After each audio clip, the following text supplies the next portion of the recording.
बात 13वीं शताब्दी की है। दिल्ली की सल्तनत पर जलालुद्दीन खिलजी का कब्जा था। जलालुद्दीन खिलजी ने अपने भतीजे और जवाई, जिसका नाम अलाउद्दीन खिलजी था, कड़ा जागीरदार बना दिया। अलाउद्दीन खिलजी अपने चाचा जलालुद्दीन खिलजी को मारकर दिल्ली सल्तनत पर काबिज होना चाहता था। उसने कड़ा में जलालुद्दीन खिलजी को आने का निमंत्रण दिया। जब जलालुद्दीन खिलजी कड़ा पहुंचा तो धोखे से भतीजे अलाउद्दीन खिलजी ने जलालुद्दीन खिलजी की हत्या कर दी और वो दिल्ली सल्तनत का बादशाह बन गया और अपने दिल्ली सल्तनत की साम्राज्य का विस्तार करने लगा। आस पड़ोस के क्षेत्रों को जीतने लगा, जिसमें रणथंभौर, चित्तौड़गढ़ इत्यादि कई बड़े बड़े नाम थे जिन्होंने अलाउद्दीन खिलजी ने जीते। अब उसका टारगेट सोमनाथ मंदिर था। अलाउद्दीन खिलजी एक महत्वाकांक्षी बादशाह था जो राजपूतों को मुसलमान बनाकर अपनी सेना का सेनापति बनाता और कहता कि आप है जो मुसलमान बन गए हो, अगर सच्चे मुस्लिम बनना चाहते हो तो आपको अपने पूर्व के रिश्तेदारों को ख़त्म करना पड़ेगा। और उसी कारण अलाउद्दीन खिलजी, नुसरत खां, फतेह खां, कई राजपूत सरदारों को मुसलमान बनाकर आगे कर कई प्रदेश जीते और साउथ तक, भारत के दक्षिण, सुदूर दक्षिण तक वो अपने प्रदेश जीता गया। अब जो टारगेट था उसका अलाउद्दीन खिलजी का सोमनाथ मंदिर था। उससे पहले विगत में कई मुस्लिम क्रूरता पूर्वक शासकों ने सोमनाथ मंदिर को धूल दूषरित किया था। उससे पहले महमूद गजनवी ने भी सोमनाथ के मंदिर को तोड़ दिया था और शिवलिंग के टुकड़े टुकड़े कर दिए थे। इसके पश्चात भी हिंदू समाज, सनातन समाज वापस मंदिर बनाता। इस बार अलाउद्दीन खिलजी की बारी थी सोमनाथ मंदिर तोड़ने के लिए। उसने अपने सेनापति उलुग खां और फतेह खां की 1.5 लाख की सेना सोमनाथ को फतेह करने के लिए भेजी और उलुग खां ने आज के राजस्थान के छोटे से जिले जालोर के राजा कन्नड़देव को कहा कि उसे जालोर से जाने का रास्ता दिया जाए, वो उसे गुजरात फतेह करनी है। जालोर के राजा कन्नड़देव ने ये इनकार कर दिया कि सोमनाथ के मंदिर को तोड़ने कर विधर्मियों को उसके राज्य से रास्ता नहीं दिया जाएगा। उलुग खां को एक टारगेट था सोमनाथ मंदिर तोड़ने का, तो वो उस समय कुछ नहीं बोला और दूसरे रास्ते से गुजरात पहुंच गया।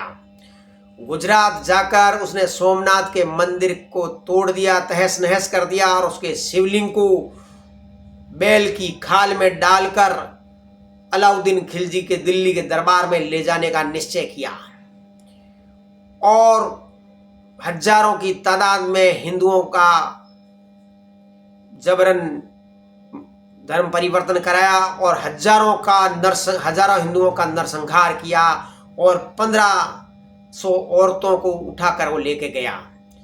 जब गुजरात का राजा बाघेला, जो अपनी जान बचाकर देवगिरी की तरफ भाग गया, उसकी पत्नी रानी को भी ये उलुग खां पकड़ के ले गया। जब वो गुजरात फतेह करने के पश्चात जालोर के पास शिविर डालकर फौज आराम कर रही थी, तो जालोर के राजा कन्नड़देव ने अपने बेटे बिरमदेव को भेजा कि शिवलिंग जो ये लेके जा रहा है उलुग खां, इसको लूट के लाया जाए। राजकुमार बिरमदेव ने रात को सोती हुई तुर्क सेना पर हमला कर तहस नहस कर दिया और उलुग खां को मार दिया और शिवलिंग उठाकर जालोर में ले आए और शरण गांव में उसको स्थापित कर दिया। ये खबर अलाउद्दीन खिलजी तक पहुंची तो वो आग बबूला हो उठा, लेकिन उसकी ये इतनी बड़ी शिकस्त थी जो सहन नहीं कर सकता था। उसके परिवार में, रनिवास में औरतों को भी ये पता चला कि एक 20-22 साला राजकुमार ने है जो तुर्क सेना को परास्त कर दिया है। तो ये बात पहुंची तो राजकुमारी फिरोजा, जो कि अलाउद्दीन खिलजी की बेटी थी, उसको एक अलग ही प्रकार से राजकुमार बिरमदेव से प्रेम हो गया। ये एक बहुत बड़ा दुस्साहस था कि अलाउद्दीन खिलजी, जो कि हिंदुओं का हत्यारा था, लाखों हिंदुओं को मरवाया था, उसकी बेटी को एक हिंदू से प्यार हो गया। जब फिरोजा ने कहा अपने फादर को, अपने पिता को, अलाउद्दीन खिलजी को, कि वो अलाउद्दीन राजकुमार बिरमदेव से ही शादी करना चाहती है। अलाउद्दीन खिलजी को क्या था, बस था उसने बहाना बनाकर अपने दूत जालोर के स्वर्णगिरी किले में भेजा कि वो समझौता करना चाहता है। राजपूत आशंकित थे कि राजकुमार बिरमदेव की कहीं वहां ले जाकर हत्या न कर दी जाए। बिरमदेव ने कहा कि वो किसी से डरता नहीं है, वो दरबार में जाएगा और समझौता करके आएगा। समझौता तक तो ठीक था, लेकिन उनका डर था कि कहीं राजकुमार के जीवन को खतरा नहीं हो जाए। निडर राजकुमार बिरमदेव दिल्ली सल्तनत के दरबार में गया, रामासामा की, तो 6.25 फुट का पहलवान जैसा गोर वर्ण राजकुमार, बड़ी बड़ी आंखें, छोटी छोटी मूछें, क्लीन शेव में और केसरिया साफे में, वो ऐसा नजर आ रहा था कि जो दरबार में बैठे थे काले कलूटे, बड़ी बड़ी दाढ़ियां, मूछें कटी हुई, शरीर लटके हुए, खूंखार आतंकवादियों की तरह उस दरबार में बैठे थे। और रनिवास की महिलाएं छोटे छोटे झरोखे से दरबार की कार्रवाई देख रही थी, उसमें राजकुमारी फिरोजा भी थी। फिरोजा ने अपना दिल मन ही मन राजकुमार बिरमदेव को दे दिया। राजकुमार बिरमदेव को कहा गया कि वो मुसलमान बन जाए तो उसकी बेटी फिरोजा की शादी तुम्हारे साथ कर दी जाएगी।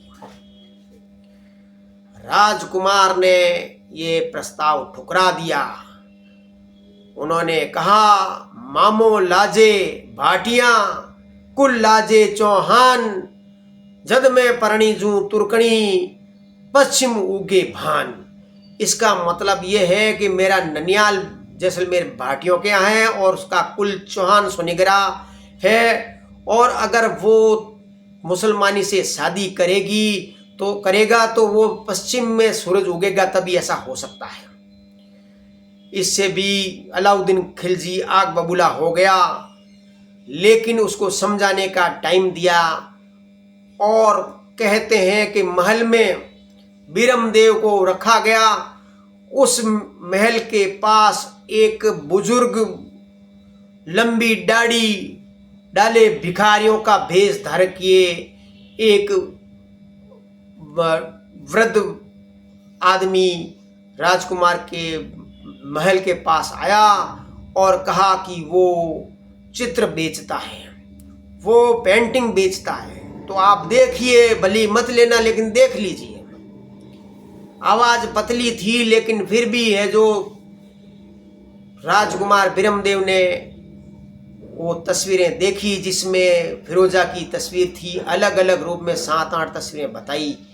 तो उसने कहा कि ये हमारी राजकुमारी फिरोजा है, जिसको आप राजकुमार बिरमदेव पसंद आ गए हैं। बिरमदेव को भी लगा कि वाकई कोई उसे प्रेम करती है, तो उसने कहा वो मुझे कैसे मिलेगी। तो उस वृद्ध ने अपना दाढ़ी और बाल हटाए तो स्वयं फिरोजा थी। उसको देखकर अवाक रह गए, लेकिन बिरमदेव ने उसका प्रेम स्वीकार नहीं किया और तत्पश्चात बिरमदेव वहां से निकल गए। और ये अलाउद्दीन खिलजी का अपमान था। अलाउद्दीन खिलजी किसी भी सूरत में जालोर को जीतना भी चाहता था और अपनी बेटी के जिद को पूरा भी करना चाहता था। उसने कलमुद्दीन नाम के सेनापति को जालोर को घेरने का आदेश दिया। कलमुद्दीन 5 लाख की फौज लेके पहले सिवाना गया। सिवाना में सातल देव को हराने की कोशिश की, लेकिन सातल देव भी नहीं हरा। और क्योंकि सातल देव और कन्नड़ देव दोनों आसपास रहते थे, वो मिलके इन तुर्कों का सामना कर रहे थे। तो सबसे पहले सिवाना को हराने का उनका विचार हुआ और सिवाना का उन्होंने मरी हुई गाय की लाश डाल दी किले के अंदर। ये पानी कैसे पिए समस्या हो गई। औरतों ने जौहर किया और मर्दों ने, सातल देव ने है जो साका किया, और यहाँ पे भी धूल धूसरित करा दी गई। तुर्क की फौज को हरा दिया गया। अब अलाउद्दीन खिलजी बहुत क्रोधित हुआ। क्यों क्रोधित हुआ कि उसने है जो जाते हुए कारवा को एक तो जगह नहीं दी और वापसी में शिवलिंग को लूट लिया, और उसकी बेटी की भी शादी बिरमदेव ने नहीं की। इस बार अलाउद्दीन खिलजी खुद आया। उसने भी जालोर के किले को घेरा, लेकिन सफलता प्राप्त नहीं हुई। रणथंबोर की तरफ उसको जाना पड़ा, लेकिन यहाँ पे कलीमुद्दीन ने 1 साल घेरा रखने के बाद जब उनको पता चला कि कन्नड़ देव ने अपने बेटे को राज्याभिषेक कर दिया और खुद युद्ध के मैदान में आ रहा है, तो इस युद्ध के मैदान में कन्नड़ देव शहीद हो गए और औरतों ने जौहर किया। ऐसे करते 3 साल बीत गए, लेकिन फिर भी है जो आस पड़ोस के इलाकों में ये लूटपाट करते रहे तुर्क। और एक घर के भेदी के द्वारा जालोर के किले को इतने साल तक भेदा नहीं गया, और उस भेदी के द्वारा तत्काल कुछ ही टाइम में जालोर को फतेह कर लिया गया। इसमें राजकुमार बिरमदेव शहीद हुए, उनका बलिदान हुआ। इस युद्ध के अंदर राजकुमार बिरमदेव की शीश काट के ले जाया गया दिल्ली दरबार में, और दिल्ली दरबार में एक सोने के थाल में उनका शीश रख के कुछ सुगंधित पदार्थ डाल के राजकुमारी फिरोजा के सामने प्रस्तुत किया गया। राजकुमारी फिरोजा ने देखा तो वो तड़प उठी कि तज तुर्कानी चाल हिंदुआणी हुई हमें, भोभोरा भरतार शीश न धुणी सोनिगरा। इसका मतलब ये है कि ए भरतार, जिसे मैंने तेरे को पति मान लिया है, आपको पति मान लिया है, आप मुझसे नाराज मत होइए। मैं अब मुसलमानी से हिंदू बन गई हूँ और मुझसे नाराज मत हो। और वो इतने कष्टों के साथ, इतने दर्द के साथ उस राजकुमार बिरमदेव का कटा हुआ शीश लेकर यमुना में छलांग लगा दी और मृत्यु को प्राप्त हो गई। ये एक तरफा प्यार था जो एक मुसलमानी के द्वारा हिंदू से था, और हिंदू राजकुमार ने, जो कि पहला राजकुमार था, एक मुसलमानी का प्यार ठुकरा दिया था। ये सच्ची कहानी है।